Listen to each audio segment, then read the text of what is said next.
Hi, I'm Dave Staples from Hanover, New Hampshire, and I've got two questions for you. First, I'd like to hear your thoughts on selling securities short and what your experience has been recently and over the course of your career.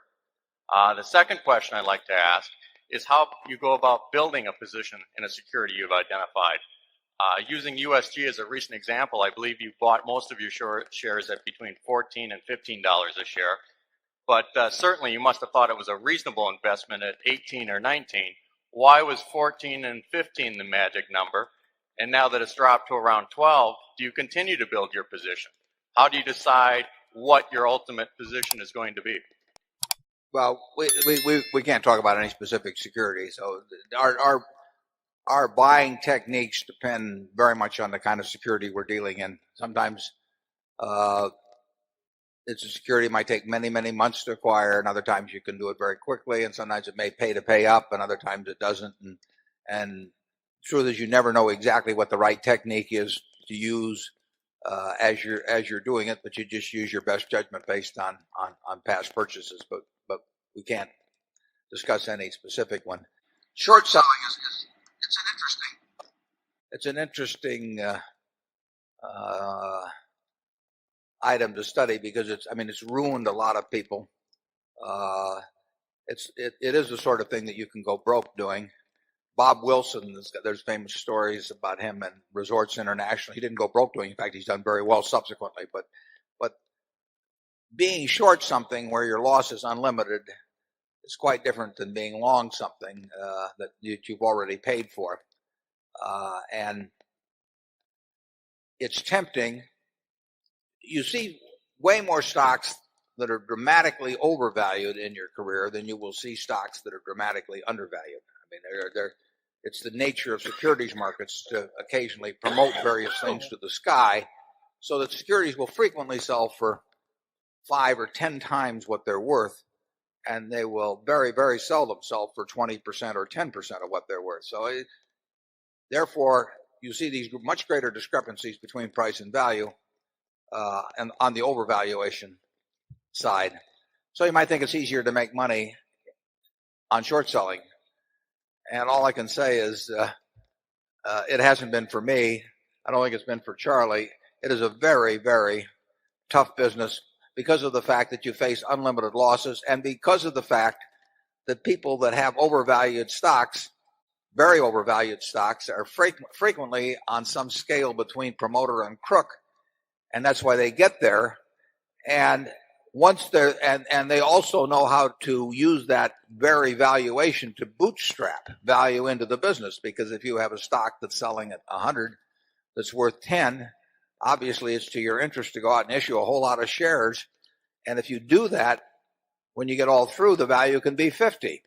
In fact, there's a lot of chain letter type stock promotions that are sort of based on the implicit assumption that the management will keep doing that. And if they do it once and build it to 50 by issuing a lot of shares at 100 when it's worth 10, now the value is 50, and people say, well, these guys are so good at that, let's pay 200 for it or 300, and then they can do it again and so on. It's not usually quite that clear in their minds, but that's the basic principle underlying a lot of stock promotions. And if you get caught up in one of those that is successful, you can run out of money before the promoter runs out of ideas. In the end, they almost always work. I would say that of the things that we have felt like shorting over the years, the batting average is very high in terms of eventual. They would work out very well eventually if you held them through.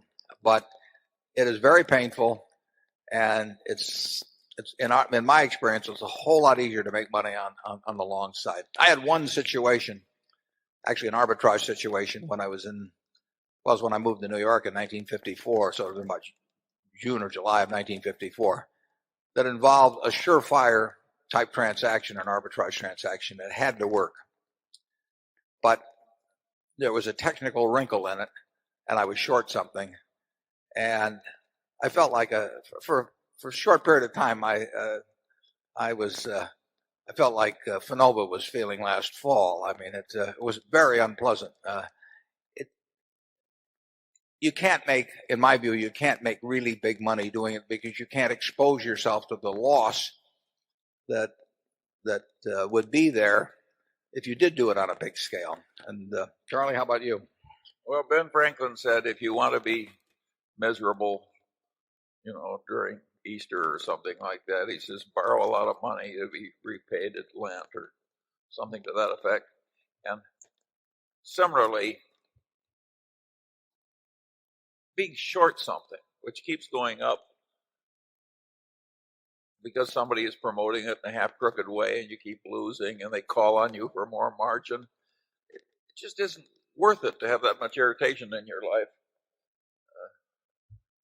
It isn't that hard to make money somewhere else with less irritation. It would never work on a Berkshire scale anyway. I mean, you could never do it for the kind of money that would be necessary to do it with in order to have a real effect on Berkshire's overall value. So it's not something we think about. It's interesting, though. I mean, I've got a copy of the New York Times from the day of the Northern Pacific corner, and that was a case where two opposing business titans each owned over 50% of the Northern Pacific Company, Northern Pacific Railroad. And when two people each own over 50% of something, it's going to be interesting. And Northern Pacific on that day went from 170 to 1,000, and it was selling for cash because you had to actually have the certificates that day rather than the normal settlement date. And on the front page of the New York Times, which incidentally sold for a penny in those days, it's had a little more inflation than Coca-Cola. Front page of the New York Times, right next to the story about it, it told about a brewer in Newark, New Jersey, who had gotten a margin call that day because of this, and he jumped into a vat of hot beer and died. And that's really never appealed to me as, the ending of a financial career. And who knows, when they had a corner in Piggly Wiggly, they had a corner in Auburn Motors in the 1920s. I mean, there were corners. That was part of the game back when it was played in a kind of a footloose manner. And it did not pay to be short. Actually, during that period, you might find it interesting. In the current issue of the New Yorker, maybe one issue ago, the one that has the interesting story about Ted Turner, there's also a story about Hetty Green. And Hetty Green was one of the original incorporators of Hathaway Manufacturing, half of our Berkshire Hathaway operation back in the 1880s. And Hetty Green was just piling up money. She was the richest woman in the, probably maybe in the world, certainly in the United States. Maybe some queen was richer abroad. But Hetty Green just made it by the slow old-fashioned way. I doubt if Hetty was ever short anything. So as a spiritual descendant of Hetty Green, we're going to stay away from shorts at Berkshire. Okay, Area 6. Hetty, incidentally, in this story, it's a very interesting story. As I read the story, it's almost conclusively clear to me that she forged a will to try and collect some significant money from, I believe, her aunt. And it was a very, very famous trial back in whenever it was, 1860 or 70. And they found against Hetty when it got all through, but she still managed to become the richest woman in the country. Area 6.